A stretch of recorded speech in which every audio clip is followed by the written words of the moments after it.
Indian coffee house എന്ന് കേൾക്കുമ്പോൾ നമ്മുടെ മനസ്സിൽ ഓടി വരുന്നത് അവിടുത്തെ കോഫിയും മസാല ദോശയൊക്കെ ആയിരിക്കും അല്ലേ. ഈ ഇന്ത്യൻ കോഫി ഹൗസ് വരുന്നത് കൊൽക്കട്ടയിലെ തന്നെയാണ്. ഈ ഒരു ഇന്ത്യൻ കോഫി ഹൗസ് 140+ വർഷം പഴക്കമുള്ള ഒരു കോഫി ഹൗസാണിത്. ഈ ഒരു കോഫി ഹൗസിലെ ഫുഡ് വലിയ കുഴപ്പമില്ലാന്നാണ് ഞാൻ കേൾക്കുന്നത്.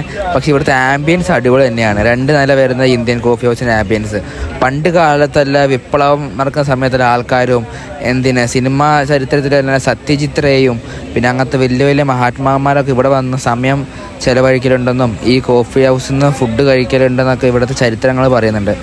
ഈ കോഫി ഹൗസിൽ മെയിനായിട്ട് പറയാനുള്ളത് ഇവിടുത്തെ ചരിത്രം തന്നെയാണ്. കുറേ വർഷങ്ങളുള്ള കൊൽക്കട്ടയുടെ ചരിത്രം പറയുന്ന ഉറങ്ങി കിടക്കുന്ന ഒരു കോഫി ഹൗസാണ് ഈ ഇന്ത്യൻ കോഫി ഹൗസ്. അപ്പോൾ കൊൽക്കട്ട വരുവാണെങ്കിൽ ഈ കോഫി ഹൗസിൽ നിന്ന് ഫുഡ് കഴിച്ചില്ലെങ്കിലും ഇവിടുത്തെ ആംബിയൻസ് നിങ്ങൾ എന്തായാലും ട്രൈ ചെയ്യേണ്ട ഒന്ന് തന്നെയാണ്. ഇപ്പോൾ ലൊക്കേഷൻ വരുന്നത് കോളേജ് സ്ട്രീറ്റിൻ്റെ അടുത്താണ്. ബുക്ക് സ്റ്റോളിൻ്റെ അടുത്ത് തന്നെയാണ് ഇന്ത്യൻ കോഫി ഹൗസ്. നിങ്ങൾ ജസ്റ്റ് ഗൂഗിളിൽ സെർച്ച് ചെയ്താൽ മതി.